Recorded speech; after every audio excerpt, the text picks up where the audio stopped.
जोहार, नमस्कार मित्रों।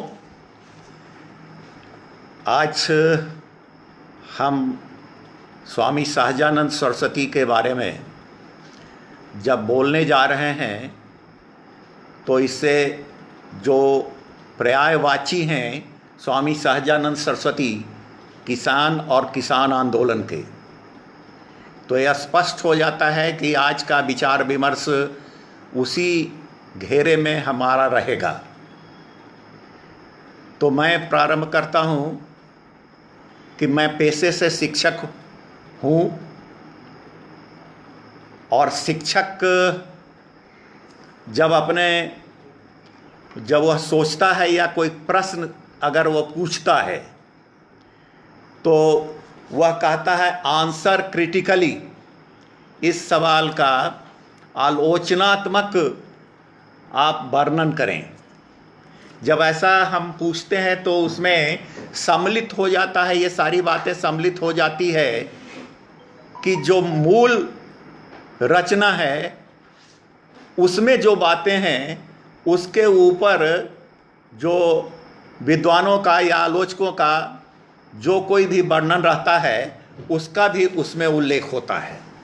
तो हम इस रूप में हम जब आज सामने आए हैं तो हम सिर्फ मूल पाठ का वर्णन नहीं करेंगे बल्कि हम उसको आलोचनात्मक रूप में देखेंगे।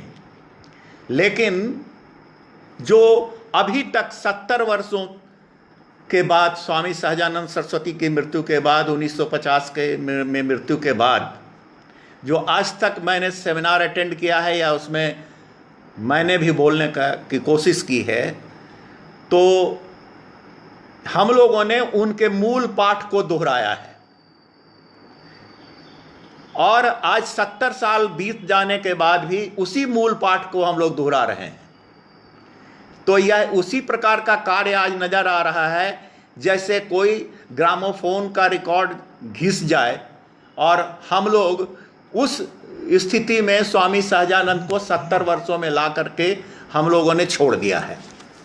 अब दूसरा भी पक्ष है जो स्वामी सहजानंद सरस्वती की आलोचना करता रहा है या आलोचना वाले जो पक्ष के लोग हैं वो लोग भी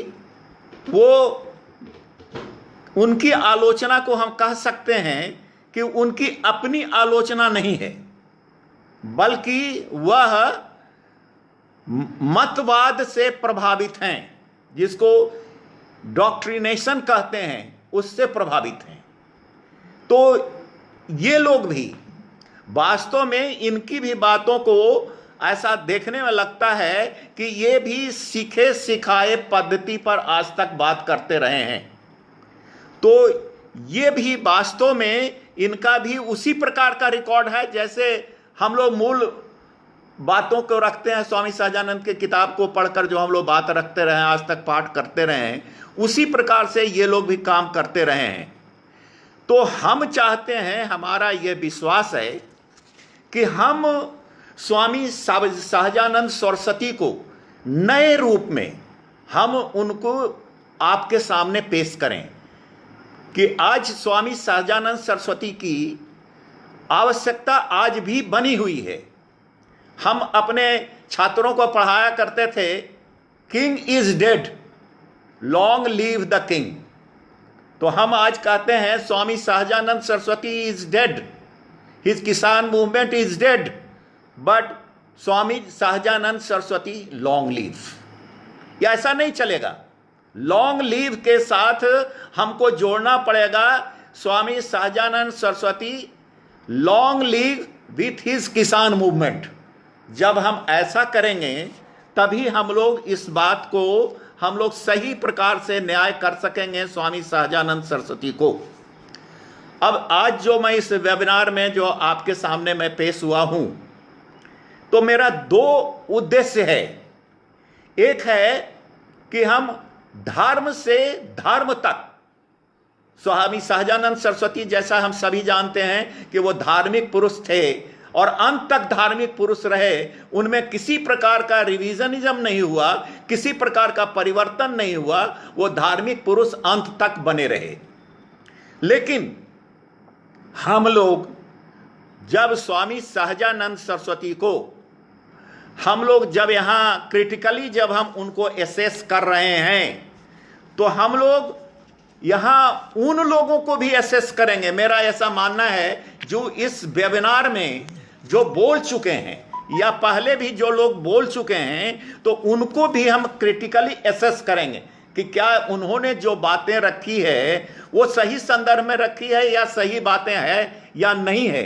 इस रूप में हम लोग उनको देखेंगे। तो स्पष्ट है कि हमारे इस वेबिनार का मुख्य केंद्र बिंदु हैं स्वामी सहजानंद सरस्वती। तो हम स्वामी सहजानंद सरस्वती को बिल्कुल किसान मूवमेंट से सिर्फ जोड़कर हम लोग अगर चलेंगे तो हम स्वामी सहजानंद सरस्वती को क्लियरली एसेस नहीं कर पाएंगे। स्वामी सहजानंद सरस्वती का संबंध सिर्फ किसान मूवमेंट से ही जुड़ा हुआ नहीं था, बल्कि स्वामी सहजानंद सरस्वती राष्ट्रीय आंदोलन के भी, नेशनल मूवमेंट के भी एक प्रमुख नेता थे। तो हम स्वामी सहजानंद सरस्वती को जब एसेस करेंगे तो नेशनल मूवमेंट में भी उनकी भूमिका को भी एसेस करेंगे और किसान मूवमेंट में भी उनकी भूमिका को एसेस करेंगे। हम इस बात को भी एसेस करेंगे कि स्वामी सहजानंद सरस्वती का कांग्रेस पार्टी, महात्मा गांधी, किसान सभा से वास्तव में जो हम उनकी जो भूमिका रही है उसको हम किसी रूप में नज़रअंदाज नहीं करेंगे। अगर हम किसी रूप में उसको नज़रअंदाज करते हैं तो हमसे गलती हो जाएगी स्वामी सहजानंद सरस्वती को एसेस करते हुए। तो अब हम बहुत सारी बातों पर नहीं जाना चाहते हैं कि उनका चरित्र का निर्माण कैसे था, चरित्र निर्माण कैसे हुआ। इन सारी बातों को छोड़कर हम जो बात आपके सामने रखना चाहते हैं कि ये रखना चाहते हैं कि स्वामी सहजानंद सरस्वती का कोई ब्रेन चाइल्ड था, कोई संगठन, totally it was a brain child of Swami Sahajanand Saraswati. वो ब्रेन चाइल्ड जो स्वामी सहजानंद सरस्वती का वो संगठन था, उस संगठन का नाम है किसान सभा। तो इस प्रकार से हम उनके इस किसान सभा को में जो उनका ब्रेन चाइल्ड है उसका जो भी हम लोग जो है हम देखेंगे कि किसान आंदोलन जो किसान सभा के द्वारा संचालित हुआ उसमें स्वामी सहजानंद की क्या भूमिका थी। अब हम इतना समझने के बाद हम लोग ये जानना जरूरी होगा कि हम इनका रिलेशंस भी हम लोग जानें कि इनका वास्तव में रिलेशंस क्या था और वास्तव में इनका रिलेशंस कांग्रेस के साथ क्या था, उसके नेताओं के साथ क्या था, महात्मा गांधी के साथ क्या था। इस प्रकार से हम लोग उसको देखना चाहेंगे। तो स्पष्ट रूप में इसके बीच में चला आता है भारत का राष्ट्रीय आंदोलन। तो राष्ट्रीय आंदोलन को आज तक हम लोग ऐतिहासिक रूप में हम लोगों ने उसकी व्याख्या की है। बहुत डिटेल में बहुत सारी व्याख्याएं नहीं हुई है। तो उस रूप में हम लोग ये जानना चाहेंगे कि कांग्रेस के प्रमुख नेताओं को हम और स्वामी सहजानंद सरस्वती को अगर हम समझना चाहते हैं तो हम समाज शास्त्रीय रूप में, मनोवैज्ञानिक रूप में, धार्मिक रूप में, सांस्कृतिक रूप में, आर्थिक रूप में और पावर जैसे तत्वों को हम सामने रखकर अगर अध्ययन करते हैं या हम उस पर विचार करते हैं तो बहुत सारी बातें जो अभी लोग दूसरे तरह की व्याख्या जो करते चले आ रहे हैं वो व्याख्याएं जो हैं वो सही नजर नहीं आती है। हम लोग देखेंगे कि जब इस तरह की व्याख्या हम करेंगे तो हमको स्पष्ट है कि अपने दिमाग को बिल्कुल ही खुला रखना होगा। हमें सभी खिड़कियों को खोल कर रखना होगा। स्वच्छ हवा को हमें अपने पास आने देना होगा। वह सारी बातों जो डॉक्ट्रिनाइजेशंस के आधार पर जो पहले से हमारे दिमाग में है, उन बातों को मेडिकल टर्म में अगर मैं यूज करूं तो एनेस्थीसिया देकर हमें उन सारी चीजों को हटा देना पड़ेगा। एक कोरा स्लेट, एक कोरा स्लेट बनाकर हम जब उन बातों को अध्ययन करेंगे, तभी हम स्वामी सहजानंद सरस्वती का वास्तव में हम अभी के काल में हम जो है सही रूप में अध्ययन करेंगे। मैं ऐसा नहीं कहता कि मुझ में भी कोई विचारधारा का प्रभाव नहीं है, मुझ में भी विचारधारा का प्रभाव है, लेकिन मैं ये कहना चाहता हूं कि मैं सीधा गाय नहीं निगल जाऊंगा। मैं ये बताना चाहता हूं कि कोई भी विद्वान, आज तक कोई भी विद्वान हुआ है, there is some tilt in his opinion, some tilt in his writings, तो थोड़ा बहुत टिल्ट होता है और है, इस बात को हम इनकार नहीं कर सकते। तो हम इन बातों को जो है अभी हम देखकर चलेंगे। तो अब हम जो है कुछ लोग, जैसे मैंने देखा है, हम बार हमको काफ़ी आश्चर्य होता है कि कुछ लोग जो है हम जब बात करते हैं तो मुझे बड़ा ही आश्चर्य होता है, वो गांधी जी को भ्रष्ट दिखा रहे हैं। वो ये दिखा रहे हैं कि वास्तव में वो कहते हैं कि गांधी जी ने आंदोलन को बेच दिया। वो इस तरह की जो बात करते हैं तो स्पष्ट पता इस बात से चल जाता है कि वास्तव में हम जो है उस दिमाग में कौन सा उस आदमी का भूत सवार है जिसके आधार पर वो इस तरह की बात करता है। तो इस प्रकार की बातों में हमको माइनस करना होगा या उसको सही परिप्रेक्ष्य में देखना होगा। तो अब हम ये देखेंगे कि हम, अगर कोई आदमी अपने आप को बड़ा साबित करना चाहता है तो उसके लिए शास्त्र में यह लिखा हुआ है कि वो आदमी किसी की आलोचना करके सिर्फ बड़ा नहीं बन सकता है। वो आदमी अगर किसी को, अगर एक बड़ी रेखा को खींचकर छोटी रेखा उसको साबित कर देना चाहिए। मतलब जब तक उस आदमी की उपलब्धि नहीं होगी बड़ी रेखा खींचने के लायक, तब तक जो है वो सही जो है नहीं होगा। और ये बड़ा बनने की बहुत ही हम कह सकते हैं कि नागवार कोशिश है किसी का, कि अगर इस प्रकार की आलोचना जो है वह गांधी जी का अगर करता है तो मैं इसे उचित नहीं समझता हूँ और इसमें उनको सुधार करना चाहिए। अब मैं ये देखना चाहता हूँ कि वास्तव में स्वामी सहजानंद सरस्वती का, जैसे हमने बताया कि स्वामी सहजानंद सरस्वती का ब्रेन चाइल्ड किसान सभा था, इसी तरह से गांधी जी का ब्रेन चाइल्ड जो है वो कांग्रेस था।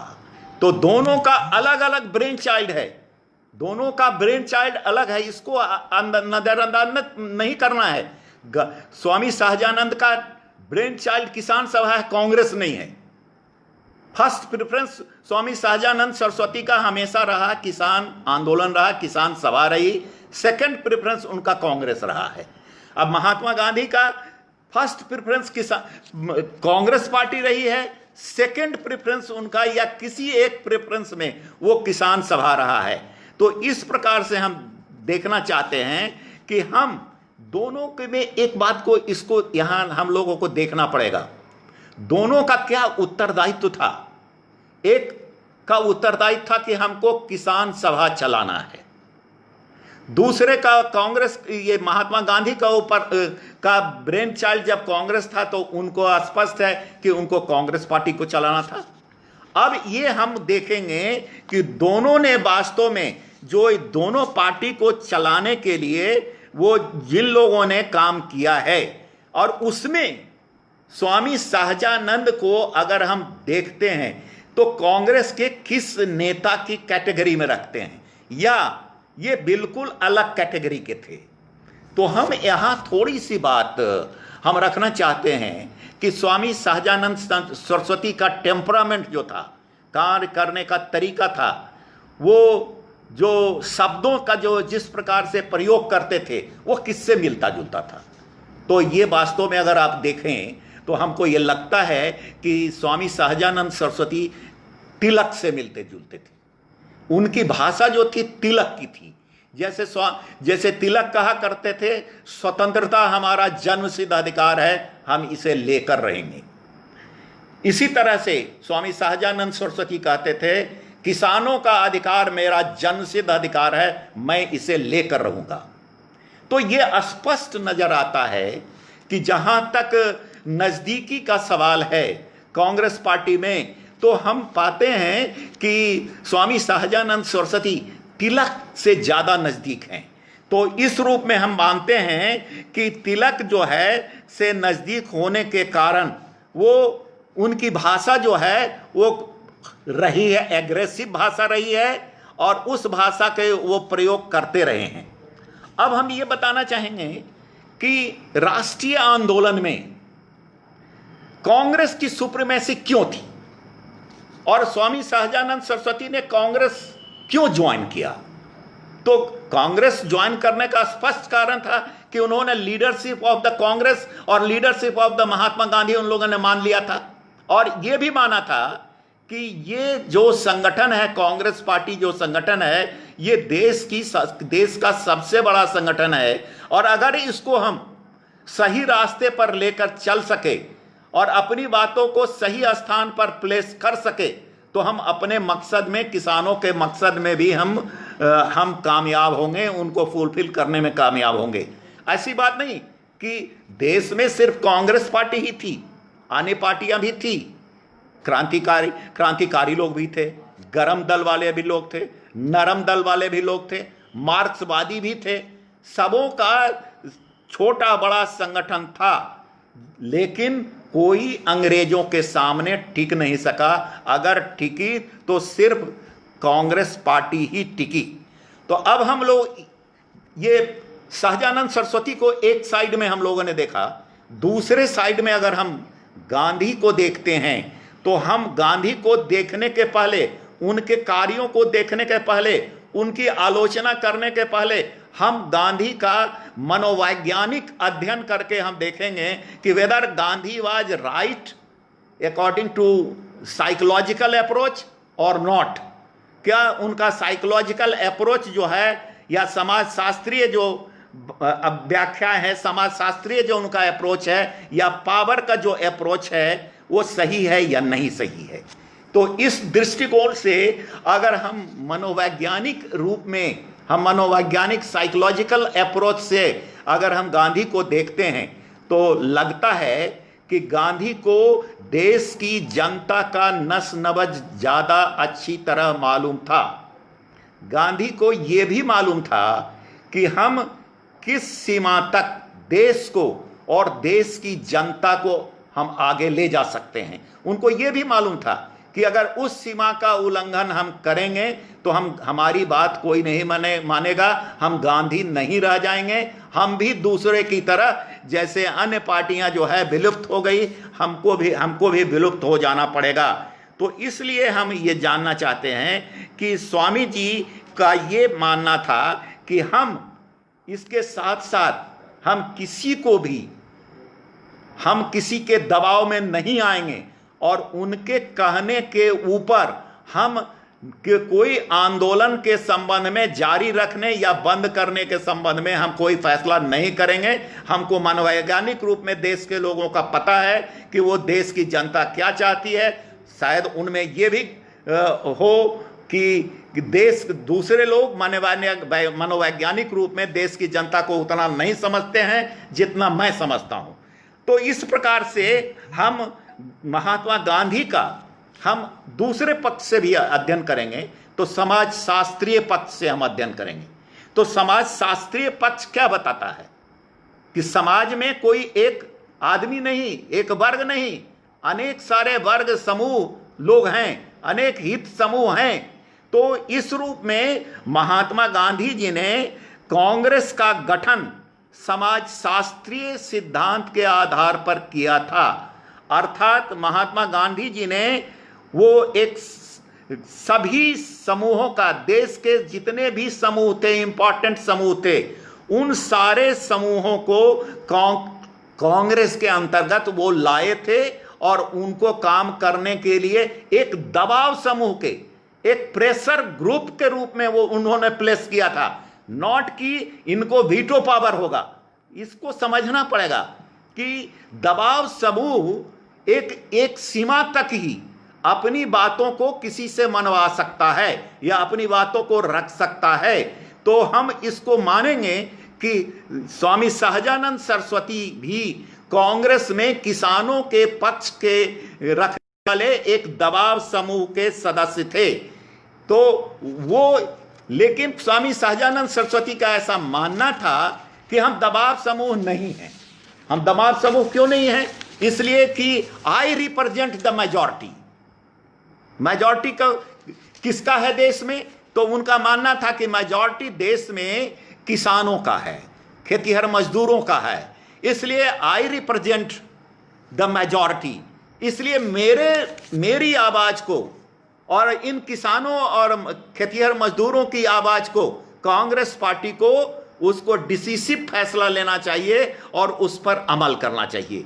तो इस प्रकार से हम देखते हैं कि कांग्रेस पार्टी, ये गांधी जी उनको भी एक दबाव समूह के ही दायरे में रखना चाहते थे। उससे आगे जो है वो प्रेशर ग्रुप से आगे स्वामी जी को कोई भी स्थान देने को नहीं तैयार नहीं थे।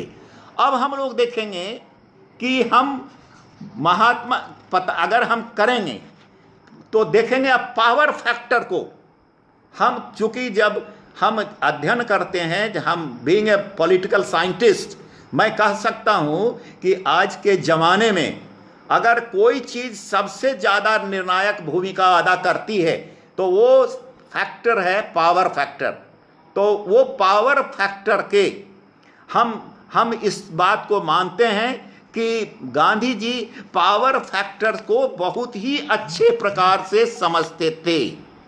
और आप जानते हैं कि जब ये राष्ट्रीय आंदोलन हो रहा है या संचालित हो रहा है तो उस पावर फैक्टर को कौन रिप्रेजेंट करता है? Where power lies.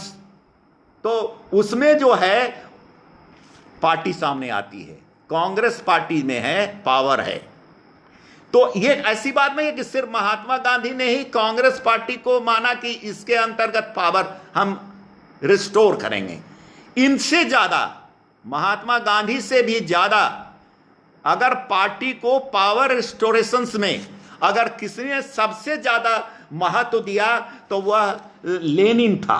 तो लेनिन का पावर स्ट्रक्चर जो था, पावर स्टेशन, अब दोनों को देखेंगे पावर स्टेशन, तो पावर स्टेशंस में दोनों की पार्टी को पावर स्टेशंस मान के चले थे। लेकिन गांधी का जो पार्टी का पावर स्टेशन था वो उतना ज्यादा ताकतवर पार्टी नहीं थी जितनी ताकतवर जो है लेनिन की पार्टी थी। तो लेकिन अब हम देखते हैं दोनों के चरित्र में और दोनों के कार्य में, तो हम देखते हैं कि गांधी जी जो थे और कांग्रेस पार्टी जो थी वह वास्तव में समझौतावादी तरीके से चलती थी। वहां समझौतावाद था। कांग्रेस में बहुवर्गीय लोग थे, कांग्रेस में बहुधार्मिक लोग थे। लेकिन लेनिन को अगर हम देखते हैं तो लेनिन को पाते हैं कि वहां जो है लेनिन का पावर स्टेशन सिर्फ एक वर्गीय था, सिर्फ एक वर्ग को वह लेकर चलता था, उसके ऊपर आधारित था। इसके अलावे लेनिन का लीडरशिप डिक्टेटोरियल था। इसके अलावे लेनिन की पार्टी द्रुतगामी थी, निर्णय जल्दी से ले सकती थी। ये सारी स्थिति कांग्रेस के साथ नहीं थी। इसलिए हमको डिफरेंशिएट करना होगा, हमको इस बात को समझना होगा कि कांग्रेस अगर उन रास्तों पर नहीं चल सकी जिन रास्तों पर लेनिन चला था तो उसके पीछे भी कारण है जो मैंने आपको बताया। कांग्रेस पार्टी का वो स्थिति आपको मैंने बताया। अब हम आपको बताएंगे कि कांग्रेस पार्टी ने ये माना था कि हमारा जो पावर स्टेशन कांग्रेस है, तो पावर स्टेशन इटसेल्फ कुछ नहीं होता है। पावर स्टेशन में आप देखे होंगे कि विभिन्न जगहों से, विभिन्न दिशाओं से पावर सप्लाई किया जाता है। जो थर्मल पावर स्टेशन से दूसरे जगह से जो पावर निर्माण होते हैं वो वहां जाते हैं। तो इस रूप में अगर हम इसको अगर देखते हैं तो पावर डेमोक्रेसी का, पार्टी का पावर स्टेशन में पावर सप्लाई कौन करता है? तो गांधी जी ने इसको बनाया था कि जनता की शक्ति और जनता का समर्थन। तो जब तक जनता की शक्ति और जनता का समर्थन जिस किसी भी पार्टी के पास रहेगा, वो पार्टी ज़्यादा अच्छी प्रकार से काम करेगी। और इस बात को देखकर महात्मा गांधी ने जो है, आपको देखना होगा कि महात्मा गांधी ने जो नीति और कार्यक्रम बनाए, उस नीति और कार्यक्रम से उनको बल मिला, जनता ने उनके नीति और कार्यक्रमों को जो है समर्थन दिया। तो इससे जो है कि दो बातें सामने आई। एक बात आई कि गांधी जी को यह विश्वास हो गया कि जनता मेरे साथ है, कांग्रेस के साथ बाद में है, पहले जनता मेरे साथ है। जैसे लेनिन का यह विश्वास था कि जनता मेरे साथ है। तो इसलिए दोनों के व्यवहार में कुछ कुछ समरूपता नजर आती है। वो समरूपता ये नजर आती है कि दोनों का बिहेवियर मोर और लेस जो है वो डिक्टेटोरियल नजर आता है। दोनों की डिसीजन लेने में, दोनों के अपने निर्णय को थोपने में आपको नजर आएगा कि दोनों का डिक्टेटोरियल बिहेवियर है। तो इस प्रकार से महात्मा गांधी ने अपने पावर का उपयोग जो किया है, आप देख सकते हैं। इसलिए महात्मा गांधी को हम लोग, अगर मैंने तुलना किया है कि Mahatma Gandhi was Bismarck of India, इसलिए एक बिस्मार्क मैं कहता हूं कि बिस्मार्क के बारे में यह कहा जाता है कि एक साथ वो कई गेंदों से खेल सकता था, कई गेंदों को आसमान में उछाल सकता था। तो महात्मा गांधी की मोर और लेस यही स्थिति थी। जैसे हम एक उदाहरण के रूप में हम आपको बताना चाहते हैं कि महात्मा गांधी ने कांग्रेस के जो पावर थे, जो आंदोलनात्मक शक्तियां जो उन्होंने खड़ी की थी, उससे उसका भरपूर पावर का प्रयोग किया।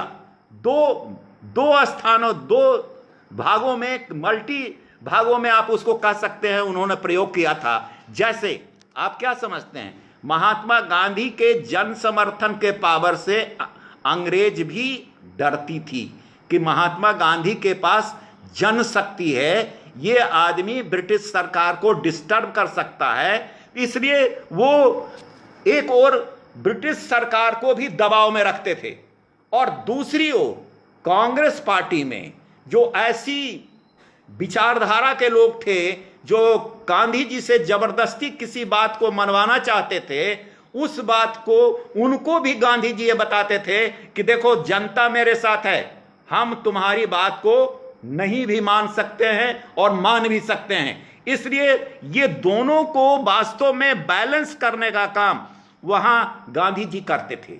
ये भी मानने में कोई इनकार नहीं है। जैसे लेनिन ने अपने पार्टी को तोड़ा मड़ोड़ा, जैसे जैसे काम करना चाहता था वह उसने किया। महात्मा गांधी के बारे में भी हम कुछ हद तक स्वीकार करेंगे कि वो भी जो है कांग्रेस पार्टी को उन लोगों ने भी, महात्मा गांधी ने भी तोड़ने का काम किया, तोड़ने मड़ोड़ने का काम किया और जैसा चाहा वैसा चलाया। तो अब हम ये देखते हैं कि हम गांधी जो है वास्तव में सहजानंद सरस्वती क्या चाहते थे। यहां फिर सहजानंद सरस्वती आते हैं। सहजानंद सरस्वती का यही मानना था, चाहे तुम्हें जो मजबूरी हो हमारी मांगे माननी पड़ेगी। मतलब किसानों की मांगे आपको माननी पड़ेगी। लेकिन जो है अब यहां कंपैरिजन अगर हम करते हैं कि गांधी एक और अगर तानाशाह थे तो स्वामी सहजानंद सरस्वती कम तानाशाह मनोवृत्ति के नहीं थे। उनका भी अपने संगठन में उसी तानाशाही शक्ति को हम लोग देखते हैं जैसे महात्मा गांधी के तानाशाही शक्ति को हम लोग देखते हैं। अब सवाल आती है कि बहुत लोग आलोचना ये कर देते हैं कि कांग्रेस पार्टी में, या कांग्रेस पार्टी नहीं, मैं उसे कहूंगा देश में बहुत सारे संगठन थे जो अपने अपने तरीके से देश को आजाद कराना चाहते थे। तो उनका जब मिस एडवेंचर फंस जाता था कहीं, तो लोग यह आशा लगाकर बैठे थे कि हम चाहे जो भी मिस एडवेंचर कर लें, गांधी हमको हमारे रेस्क्यू के लिए आएंगे और गांधी हमको छुड़ा लेंगे या गांधी हमको बचा लेंगे। लेकिन ऐसा संभव नहीं था, क्योंकि आपको मैंने पहले ही बताया था कि महात्मा गांधी मनोवैज्ञानिक भी थे। महात्मा गांधी को टाइम फैक्टर का बहुत ज़्यादा अनुभव था। वो जानते थे कि हम अंग्रेजों को एक सीमा के आगे झुका नहीं सकते हैं और जनता को भी हम एक सीमा के आगे नहीं ले जा सकते हैं। तो इन चीजों को गांधी जी जब जानते थे, वैसी स्थिति में मिस एडवेंचर करने वालों को विशेष मदद गांधी से नहीं मिल पाती थी और गांधी को इसके बाद जो है आलोचना का शिकार होना पड़ता था। तो अब हम ये कहेंगे कि हम दूसरी बात गांधी के बारे में कहा जाता है कि गांधी हमेशा निर्णय से हट जाते थे, निर्णय नहीं ले पाते थे, निर्णय लेने की उनमें ताकत नहीं थी, क्षमता नहीं थी। लेकिन मैं समझता हूं कि ये जो लोग कहते हैं ये बातें वास्तव में आवेश में कही गई है, वो वास्तविक स्थिति के ऊपर नहीं उनका कोई ज्ञान है या उस टाइम फैक्टर को वो नहीं समझ पाए हैं जिस टाइम फैक्टर को महात्मा गांधी समझते थे और उस टाइम फैक्टर के आधार पर ही वो कोई निर्णय लेते थे।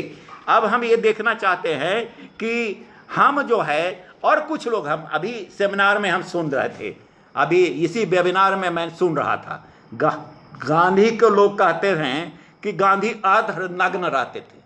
ये एक ड्रामा था। गांधी के ऊपर चरित्रगत प्रयोग करने का आरोप लगाया गया है। आरोप लगाया गया कि गांधी तानाशाही मनोवृत्ति के थे। तो मैं ये कहना चाहूंगा कि गांधी को वास्तव में मालूम था कि हम देश की जो संपत्ति है उसमें हमारा कितना हिस्सेदारी है। तो उन्होंने कैलकुलेट किया कि किसी आदमी को इससे ज्यादा उपभोग का अधिकार नहीं है जितना वस्त्र मैं पहनता हूं। तो मैं पूछना चाहता हूं कि क्या गांधी जी ही अर्ध वस्त्र पहनते थे या स्वामी सहजानंद सरस्वती भी अर्ध वस्त्र पहनते थे? वो भी तो आधे ही वस्त्र पहनते थे। तो फिर गांधी की सिर्फ आलोचना क्यों? गांधी की यह आलोचना सही नहीं है। इसलिए मैं ये भी कहना चाहूंगा। दूसरी बात है कि गांधी जी के बारे में कहा जाता है कि चरित्रगत प्रयोग करते थे। तो यह तो मैं मानता हूं कि this was his personal problem, जो उनका व्यक्तिगत प्रॉब्लम था, इस रूप में व्यक्तिगत प्रॉब्लम था। जैसे मैं ये कहना चाहूंगा कि स्वामी सहजानंद सरस्वती को भी उस ताप से, उनको भी डर था जिस ताप से के अगेंस्ट में महात्मा गांधी जो है ये चरित्रगत कोई प्रयोग कर रहे थे। आपको स्वामी सहजानंद सरस्वती के जीवन चरित्र में, जीवन संघर्ष में पढ़िए, खुद उन्होंने लिखा है कि वो जब तीर्थ स्थलों के दौरे पर थे, जब वहां गए थे, तो वहां उनको छोड़कर बीच रास्ते से लौट जाना पड़ा, इसलिए कि वहां जिस प्रकार की ताप से वो पीड़ित होने वाले थे या उनको लोग उसमें फंसाने वाले थे, उससे बचकर निकलकर वो भागकर आए थे। तो मैं ये कहना चाहूंगा कि जब वो व्यक्तिगत प्रॉब्लम को अपने तरीके से उस धर्म स्थल से वो वापस आकर उन्होंने अपने आप को सेव किया। महात्मा गांधी से जितने लोग मिलते थे, इंटरनेशनल लोग, नेशनल लोग, कॉमन लोग, सारे लोग मिलते थे। तो ऐसी स्थिति में गांधी जी का सिचुएशन जो था वो और भी काफी कठिन था। अगर स्वामी सहजानंद का सिचुएशन कठिन था तो गांधी का सिचुएशन उससे ज्यादा कठिन था। और इस चरित्रगत प्रयोग को भी हम लोग उसको व्यक्तिगत रूप में हम उनका देखने के बारे के रूप में हम लोग रखना चाहते हैं। तो इस रूप में अब हम जब बताना चाहते हैं कि कांग्रेस एक प्लेटफॉर्म के रूप में महात्मा गांधी ने उसको यूज किया था। आपने कभी ऐसे राजनीतिक दल को देखा है? वो राजनीतिक दल के परिभाषा में आएगा कि सभी विचारधारा के लोग एक प्लेटफॉर्म पर जमा हो जाएं। अगर विश्व में अगर कहीं भी चीज, कहीं भी एक स्थान पर अगर ये बात अगर नजर आती है तो मैं कहना चाहता हूं कि यह भारतीय राष्ट्रीय आंदोलन के काल में सिर्फ कांग्रेस पार्टी थी जिसने सभी विचारधाराओं को, उस प्लेटफॉर्म को यूज करने का जो है वो अवसर दिया था और उनको लोगों ने उस अवसर को यूज किया था। अब एक आदमी ने उस दिन आरोप लगा दिया, हम सुन रहे थे वेबिनार, कि गांधी जी चंदा का अपव्यय करते थे, चंदा का आप कह सकते हैं कि दुरुपयोग हुआ है, चंदा दिया जाता था। और चंदा देने वाला कौन था? चंदा देने वाले में कहा जाता है बिरला था। चंदा देने वाले में कौन कहा जाता था? जमींदार थे। तो भाई इससे इनकार नहीं करता। मैं आपको बताना चाहता हूं कि बिना चंदे की कोई राजनीतिक पार्टी न तो चलती थी न चल रही है। मैं ये भी आपको स्पष्ट करना चाहूंगा। जहां तक इस चंदे की बात है, मेरा परिवार, मेरे पिताजी इसके एक शरीक थे। जब डॉक्टर राजेंद्र प्रसाद अबरख के क्षेत्र में जब चंदा वसूली के लिए आते थे तो बिना मेरे पिताजी के सहयोग के वो कहीं बाहर नहीं जाते थे। तो हमको ये मालूम है, हमारे पिताजी के डायरी में आज भी वो बातें लिखी है कि कितना चंदा किस तारीख को कब दिया कांग्रेस को, कौन चंदा ले गया और कलेक्शन कितना हुआ। और राजेंद्र बाबू ही एक कलेक्टर थे जो कि सिर्फ वो चंदा कलेक्ट करते थे बिहार में, इस अबरख के क्षेत्र में आकर। तो क्या राजेंद्र बाबू चोर थे? क्या राजेंद्र बाबू ने मिसयूज किया ऑफ मनी? नहीं। और ये भी मैं स्वीकार करता हूं कि जो वो चंदा मांगा जाता था, वो चंदा बड़े लोगों से, छोटे लोगों से, मध्यम लोगों से, सारे लोगों से वो चंदा कलेक्ट किया जाता था और उसको वहां ले जाते थे। तो इस प्रकार से ये आरोप भी हम आपको बताते हैं कि ये निराधार है। दूसरी बात है कि फिर गांधी जी पर हम आते हैं और स्वामी सहजानंद सरस्वती पर आते हैं कि ये बात कि कांग्रेस, ये गांधी जी के बारे में कहा जाता है कि वो कांग्रेस पार्टी के सर्वे सर्वा थे। तो गांधी जी ने यह भी दिखा दिया था कि हम कांग्रेस पार्टी के 54 सदस्य नहीं हैं, हम कांग्रेस पार्टी के मेंबर नहीं हैं। सहजानंद सरस्वती तो कांग्रेस पार्टी के मेंबर थे, लेकिन महात्मा गांधी कांग्रेस पार्टी के मेंबर उस समय नहीं थे। तो अब यह सवाल उठता है कि कांग्रेस पार्टी के मेंबर नहीं थे, फिर भी कांग्रेस पार्टी बिना उनके देश में संचालित नहीं होती थी। इसके पीछे फिर मनोवैज्ञानिक फैक्टर आता है। वो फैक्टर ये आता है कि गांधी जी को मालूम था कि अगर हम कांग्रेस को अगर हम छोड़ दिए, बिल्कुल छोड़ दिए, कांग्रेस आजाद हो गई अपने तरीके से काम करने वाली, तो मेरी भी राजनीतिक मृत्यु हो जाएगी, मेरी भी सामाजिक अवहेलना हो जाएगी, मुझे भी कोई नहीं पूछेगा। तो ये पावर सेंट्रिक, पावर का जो लस्ट है, ये गांधी जी का यहां स्पष्ट नजर आता है। यही बात हम स्वामी सहजानंद सरस्वती के बारे में भी हम आपके सामने रखना चाहेंगे कि स्वामी सहजानंद सरस्वती भी को ये पता था कि हम कांग्रेस से निकाले जा सकते हैं, कांग्रेस हमको छोड़ना पड़ सकता है, वैसी स्थिति में फिर मेरा क्या होगा।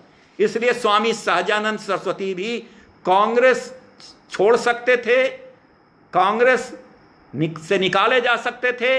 तो वैसी स्थिति में उनका क्या होता?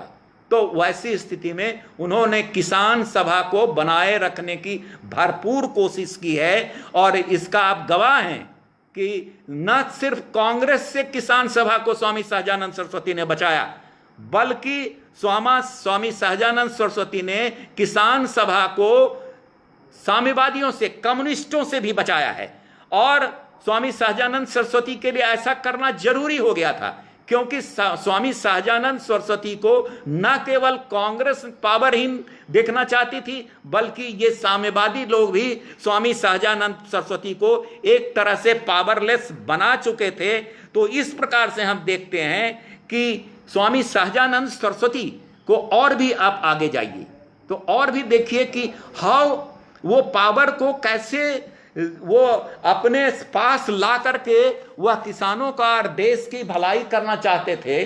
तो इस रूप में अगर हम देखना चाहते हैं तो हमको स्पष्ट नजर आता है कि स्वामी सहजानंद सरस्वती जब वो कांग्रेस से अलग हो गए, जब कांग्रेस ने उनकी बातों को नहीं माना, तो स्वामी सहजानंद सरस्वती के किसान सभा को साम्यवादियों ने कमजोर कर दिया, वो उनके उतने फॉलोवर्स नहीं रह गए।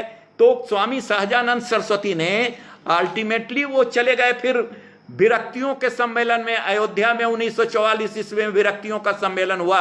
वहां जाकर के उन्होंने अपील किया है कि ये विरक्त लोग जो हैं, ये सन्यासी लोग जो हैं, जब भारत के में सन्यासी विद्रोह कर सकते हैं, सन्यासी विद्रोह भारतवर्ष में हो सकता है, उस पर आनंद मठ किताब लिखी जा सकती है, वंदे मातरम का क्रांतिकारी गीत आ सकता है, तो हम भी किसान सभा को हम बचा कर रखेंगे। और उन्होंने जो है उसके बाद जो दूसरा इंस्टांस आता है कि स्वामी सहजानंद ने किस प्रकार से पावर को अपने पास लाने की कोशिश की है, उसमें आपको याद होगा कि 1900 आप जो है यूनाइटेड फ्रंट जो है की स्थापना 1949 ईस्वी में जो है उन्होंने की थी, जो 20 घटकों को मिलाकर किया गया था। ये 20 घटक को मिलाकर एक जगह जो स्वामी सहजानंद सरस्वती ने किया, ये क्यों? ये इसलिए किया कि अब एक देसी शक्ति से, अब अंग्रेज से नहीं, अब एक देसी शक्ति से, कांग्रेस से हमको लड़ाई करने की जरूरत होगी। और उन्होंने एसेस किया कि न मैं इतना ताकतवर हूं कि हम कांग्रेस का सामना कर सकते हैं, न अन्य दल जिनके साथ मैं बैठकर बात कर सकता हूं इतने ताकतवर हैं कि वो जीत सकते हैं। तो फर्स्ट टाइम आपको कहना पड़ेगा कि Swami Sahajanand Saraswati was long far sighted man then the today man. तो इस प्रकार से हम कहना चाहते हैं कि उन्होंने 20 पार्टियों के घटकों का एक संगठन बनाया था, जिसे आप कह सकते हैं it was A United front formed in 1949 just to dethrone Congress. So United front की बात अगर किसी ने इजाद किया है भारत की राजनीति में, तो यह स्वामी सहजानंद सरस्वती की देन है, जो आज तक आपको नजर आती है। इसका फ्रूट जो है 1967, 1977 और आज तक आपको देखने को हम लोगों को मिल रहा है। तो ये कम बात नहीं है कि उन्होंने इतना फॉरसाइटेडनेस दिखाया है। अब स्वामी सहजानंद सरस्वती का मैं एक और एस्पेक्ट आता हूं कि ब्राह्मणों के द्वारा विरोध किया गया। वाई? वो क्या चाहते थे और ब्राह्मणों ने क्यों उनका विरोध किया? तो ये चीज हमको बताना पड़ेगा। इसको ठीक प्रकार से समाज में और हम लोग इसको समझा नहीं पा रहे हैं। तो स्वामी सहजानंद सरस्वती का यह मानना था कि ब्राह्मण एक विशिष्ट वर्ग है था, जो ब्राह्मण जाति के नाम से वो विशिष्ट वर्ग नहीं था, बल्कि ब्राह्मणत्व जो उनके पास था, जो उनके शिक्षा और रिसर्च के कारण जो उनके पास आया था, जो शक्ति थी, जो शिक्षा की शक्ति थी, जो बुद्धि की शक्ति थी, इसके कारण वो एक पावर होल्डर थे। एक प्रकार से उनके पास शक्ति जो है वो थी, चूंकि वो बुद्धि से काम लेने वाले थे, वो वैज्ञानिक थे, वो शोध करने वाले थे। लेकिन जब स्वामी सहजानंद सरस्वती तक आते आते ये नजर आ गया कि ब्राह्मण में एक वर्ग नहीं रह गया, ब्राह्मण बट गए हैं, दो भागों में बट गए हैं।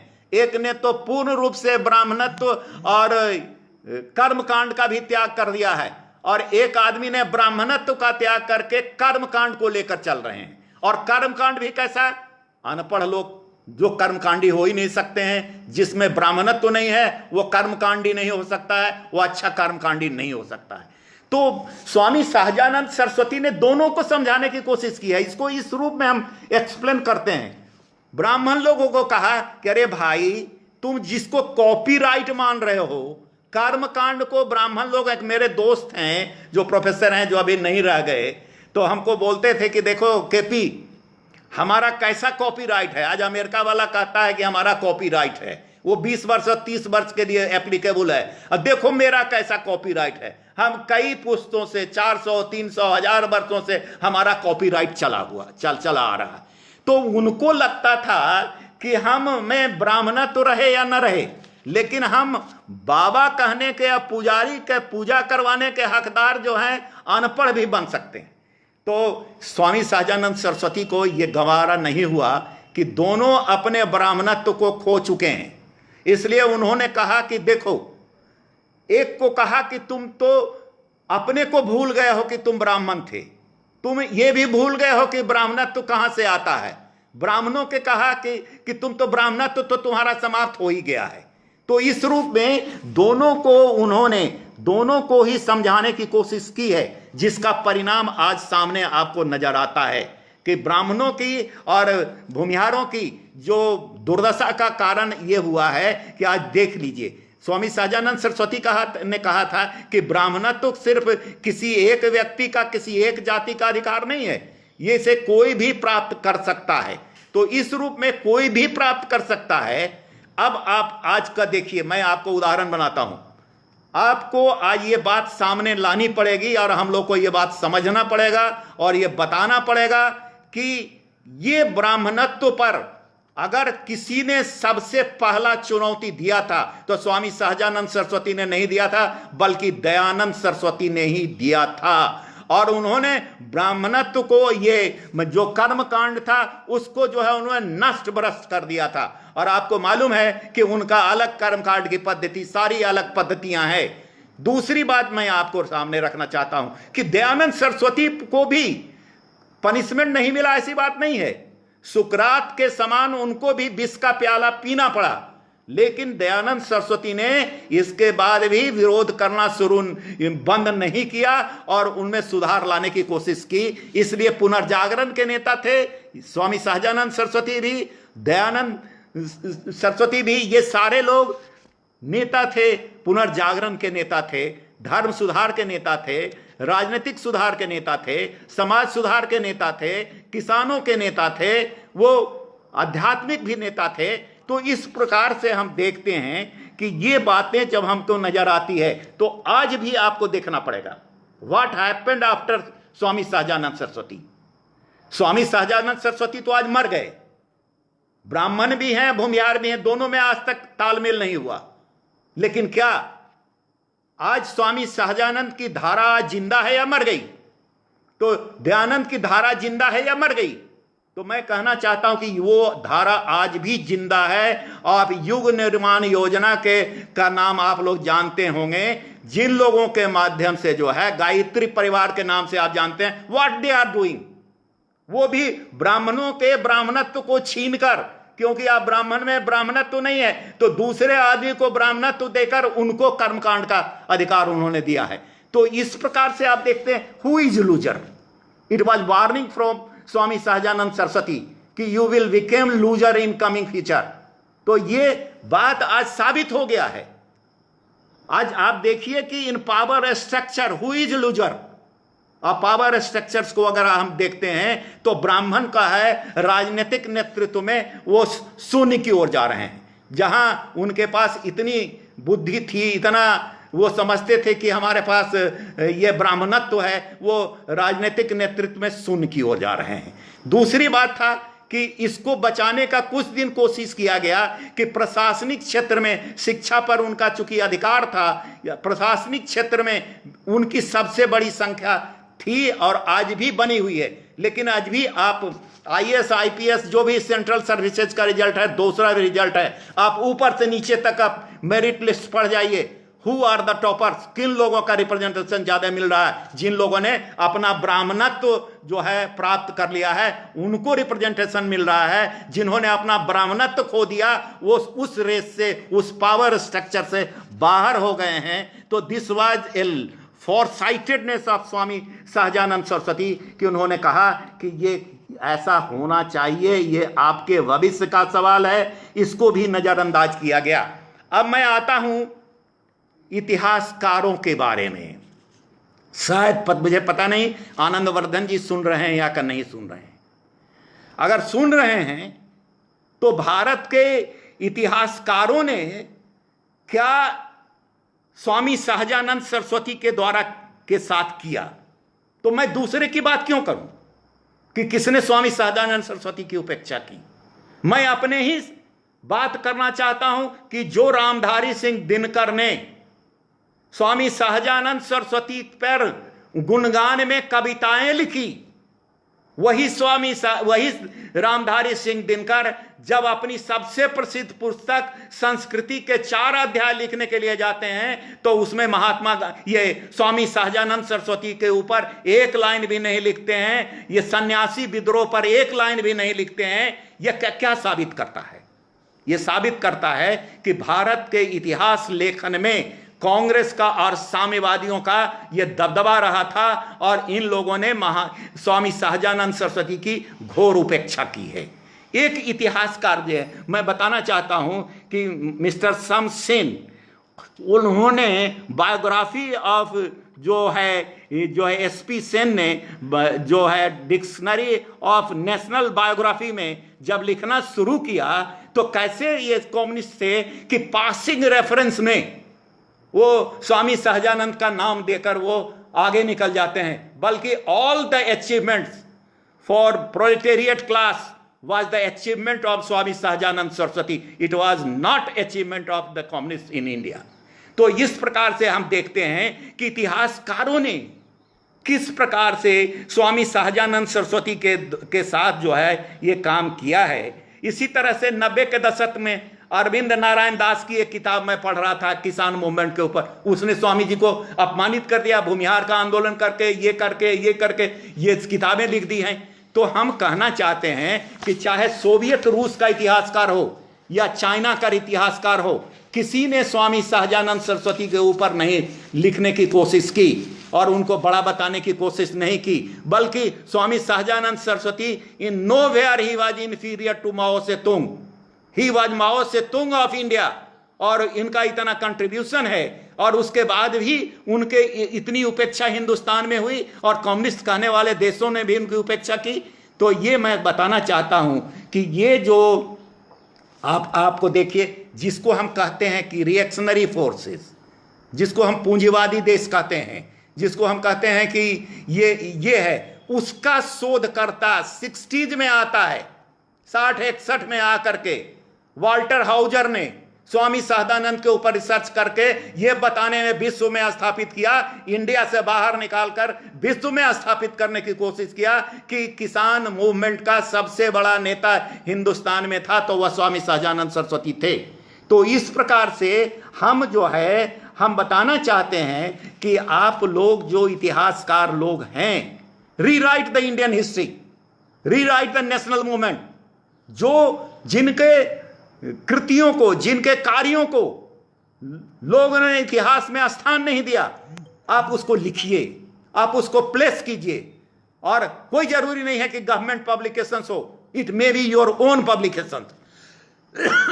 और आप इसको लिखिए और स्वामी सहजानंद सरस्वती को जो है आप सामने लाइए। इसी प्रकार से समय कुछ ज्यादा ही होने वाला है, जैसे मठों, मंदिरों, इन चीजों के बारे में भी स्वामी सहजानंद सरस्वती ने काफी आलोचनात्मक रूप में कहा है कि किस प्रकार से डिटोरिएशन हुआ है। स्वामी सहजानंद सरस्वती ने तो जो हमारे शंकराचार्य हैं, जिनको आदि गुरु शंकराचार्य ने जिनको स्थापित किया था, उस आदि गुरु शंकराचार्यों को उन्होंने कहा कि दे हैव बिकेम इमेबल एलिमेंट। जो शंकराचार्य 4 हैं इमेबल एलिमेंट हो गए हैं। इनको हिंदू धर्म के प्रचार और प्रसार के लिए ये शंकराचार्य ने बैठाया था चारों दिशाओं में। ये मठों की संपत्ति का सिर्फ उपयोग कर रहे हैं, उपभोग कर रहे हैं, इमेबल एलिमेंट हो गए हैं। देश में कहीं नहीं घूमते हैं, कोई रिफॉर्म की काम नहीं करते हैं, समाज सुधार के काम नहीं करते हैं। तो ये हिंदू धर्म की, सनातन धर्म की ये दुर्दशा है जिसकी ओर स्वामी जी ने कहा था। लेकिन एक इतिहासकार ने, जो हमारे जायसवाल साहब हैं बिहार के, उन्होंने एक बार ये उक्ति थी उनकी कि स्वामी सहजानंद सरस्वती में शंकराचार्य की, आदि शंकराचार्य की योग्यता थी। तो हमको ये रिसर्च करना चाहिए कि व्हाट वेयर दोज जो उनमें गुण थे शंकराचार्य के, वो कौन कौन से गुण थे। अब हम आते हैं, what is the utility of Swami Sahajanand Saraswati today. ये इनका आज के संदर्भ में इनकी क्या उपयोगिता है। तो आज हम देखते हैं कि हमारी सरकार जो है एक ही नारे को नए नए रूप में पेश किया जा रहा है, स्किल्ड इंडिया। तो स्किल्ड इंडिया का मास्टरमाइंड कौन था? 70 वर्षों के बाद स्किल्ड इंडिया की बात आई है। कौन था इसका मास्टरमाइंड? फ्रॉम हु, क्या ओरिजिन है इसका? तो इसका ओरिजिन स्वामी सहजानंद सरस्वती हैं। इसको नए लाइट में लाने की जरूरत है। वो इस रूप में कि स्वामी सहजानंद सरस्वती ने कहा था कि अगर देश की तकदीर और तदबीर बदलनी है तो हमें किसानों की तकदीर और तदबीर बदलनी पड़ेगी, लेकिन इसके लिए कुछ करने की आवश्यकता है। करने की क्या आवश्यकता है? हमको इनको स्किल बनाना है। स्किल कैसे बनेंगे? हमको इनको यंत्रों को तैयार करना पड़ेगा, यंत्र आधारित खेती ये करेंगे। दूसरी बात इन्होंने कहा था कि अधिक अन्न उपजावेंगे। गरीबी का कारण क्या है? उत्पादकता की कमी और उत्पादकता का ठीक से डिस्ट्रीब्यूशन नहीं होना। ये दो गरीबी के कारण है। तो स्वामी सहजानंद सरस्वती ने कहा कि अगर इंडिया की गरीबी दूर करना चाहते हो तो हम आज इंडस्ट्रियलाइजेशन तो नहीं हुआ है, लेकिन हमारी खेतों का ही अगर हम उसका इंडस्ट्रियलाइजेशन कर दें या अगर हम उसके खेतों का ही उत्पादन हम मशीनीकरण कर दें तो हम अधिक उत्पादन कर सकते हैं। इसके अलावा आप देखिए उनकी क्या बात थी। उनकी बात थी कि हम जो हैं ऐसा अगर करना चाहते हैं, किसानों की हालत अगर देश में हम रोजगार को बढ़ाना चाहते हैं, बेरोजगारी को समाप्त करना चाहते हैं, तो 50% लोड ऑफ द कृषि, आप उनकी रचनाओं को पढ़िए। उन्होंने लिखा है कि कृषि से 50% आदमियों को बाहर निकालकर हमें जो है उनको जो है हमको उनको लाना पड़ेगा, काम देना पड़ेगा, तभी कृषि की हालत सुधरेगी, तभी रोजगार की हालत सुधरेगी। लेकिन आज देख लीजिए क्या स्थिति है। ग्रीन रिवॉल्यूशन हुआ इंडिया में, एक ग्रीन रिवॉल्यूशन हुआ, जो एक छोटा सा ग्रीन रिवॉल्यूशन हुआ जिसने इंडिया की तकदीर और तदबीर बदल दी। उसके बाद क्या हुआ? उसके बाद हुआ कि नो फर्दर रिसर्च, कोई भी रिसर्च नहीं उसके बाद है। और स्थिति यह हो गई है कि हम पर हेक्टर उत्पादन में हम सबसे पिछड़ते चले गए हैं। नीदरलैंड, अमेरिका, चाइना, सबसे हम पीछे चले गए हैं। कोई रिसर्च हो नहीं रहा, कोई वर्ल्ड क्लास एग्रीकल्चर यूनिवर्सिटी नहीं रह गई। और हम एक डाटा आपको देना चाहते हैं कि आज इतना डिसइंटरेस्टेड लोग हैं कृषि के, एग्रीकल्चर को पढ़ने में कि 0.3% ही इनरोलमेंट कृषि विज्ञान में पढ़ने के लिए हो रही है। तो इस प्रकार से हम देखते हैं कि हम ये जो स्वामी जी की सोच था, आज कोरोना का पीरियड है, हु हैज सेव्ड इंडिया? आपके पास उत्तर है, it is none others but the kisan और agriculturist of India who has saved India in this corona period. तो जो अल्प विकसित स्थिति में भी हिंदुस्तान की रक्षा कर सकता है, तो उसमें इतनी क्षमता, इतनी मादा है कि उसे अगर विकसित कर दिया जाए तो वो जो है काफी आगे निकल सकते हैं। हम दुनिया में कोई देश हमसे हाथ नहीं मिला सकता है। स्वामी सहजानंद सरस्वती के अगर हम बातों पर चलें, बहुत सारे बातों को मैं छोड़ रहा हूं क्योंकि समय का अभाव हो गया है। अब मैं आता हूं कि व्हाट टू डे। अब हम कहना चाहते हैं कि नाउ एंड देन स्वामी सहजानंद सरस्वती। तो नाउ एंड देन पर आपको अध्ययन करना पड़ेगा। तो नाउ पर अगर हम वास्तव में आज जो समस्या किसानों की जो सहजानंद सरस्वती के समय में थी वही आज भी बनी हुई है। तो हमारा ये कहना चाहते हैं कि now if you want to improve the lot of the agriculturist we must do something positive. अब सहजानंद सरस्वती के ऊपर सिर्फ हम जो है इस तरह से घिसी पीटी बातों को ऊपर न जा करके हम स्वामी सहजानंद सरस्वती को राइट डायरेक्शंस में हम लोग उनको यूज करें और कंपेयर करें कि इन बातों के पर कंपेयर करें। जो मैंने कुछ नोट किया है वो है कि agriculture input, water resources, agriculture marketing, non farm income, handicraft, rural labour, rural education, rural health, rural credit and agriculture education. अगर हम स्वामी सहजानंद सरस्वती को पुनर्स्थापित करना चाहते हैं, अगर हम किसानों को, अगर हम उनके हमदर्द बनना चाहते हैं, तो हमें कि स्वामी सहजानंद सरस्वती के बताए हुए इन बातों पर नए तरीके से, इन पर लाइट देते हुए हमको विचार करना पड़ेगा।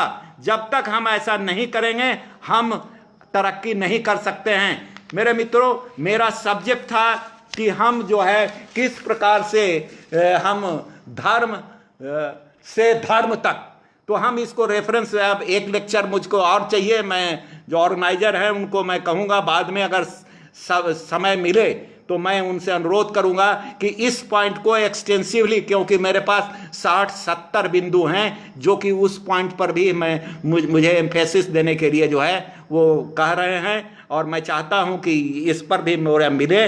तो ये मैं बताना चाहता हूं कि वास्तव में अगर हम उस लेक्चर में बताएंगे तो आपको ये बताएंगे कि न स्वामी सहजानंद ने धर्म को छोड़ा और धर्म से निकले, और धर्म में सुधार के लिए वो किस प्रकार से ही वाज एट पैरेलल, वो राजा राम मोहन राय, वो दयानंद सरस्वती, विवेकानंद, सहजानंद सरस्वती, अरविंद, इन लोगों के कंटेम्परेरी, इन लोगों की बराबरी के आधार पर काम करने वाले व्यक्ति थे।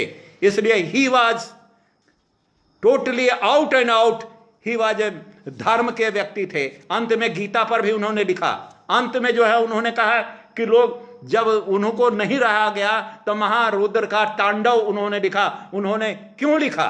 इसलिए कि जो धर्म के जिस स्वरूप को उन्होंने देखा, जिस भारत के धर्म को उन्होंने देखा कि किस प्रकार से वह नीचे गिर चुका है, अब इससे अगर हमको बाहर निकलना है तो किसानों को वास्तव में एक जिस प्रकार से तांडव हुआ था, महारुद्र का तांडव हुआ था, उस प्रकार से किसानों को ये तांडव करना होगा।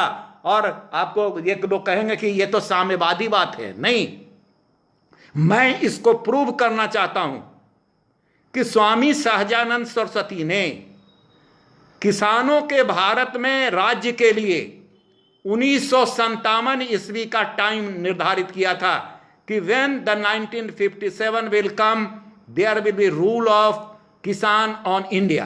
तो इसका मतलब है कि स्वामी सहजानंद सरस्वती जो थे वो, इनका यह मानना था कि there will be voting system, through voting system I will out Congress. तो ये कांग्रेस को इसलिए आउट कर देंगे क्योंकि हम मेजॉरिटी किसानों की है, हम किसान की सिर्फ बात करेंगे, कांग्रेस खुद से खुद सत्ता से बाहर हो जाएगी और ज्यादा दिन नहीं लगेगा, हम 1957 में इसे बाहर कर देंगे। और आपको ये मालूम होगा कि साम्यवादी लोग भी जो बंगाल में शासन में आए और सबसे लंबे शासन पीरियड में रहे, किसका गिफ्ट है?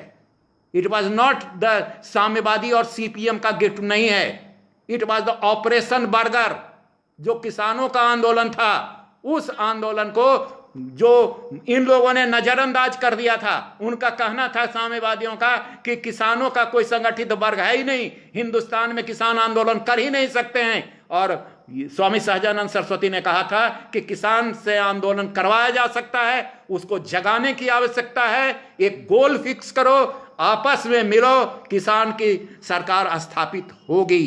तो इस प्रकार से मित्रों, I have taken your more time, क्योंकि कुछ तो डिस्टर्बेंस हो गया। हमारे जो वेबनायर जो इंस्ट्रूमेंट्स था, हम 75 वर्ष के आदमी उसको ऑपरेट जो है हम नहीं कर पाए, इसलिए हम इसको अब यहीं समाप्त करते हैं। दूसरे दिन हम कोई और विषय पर जो है इसमें जो धर्म से धर्म तक है उसको हम लेंगे। धन्यवाद।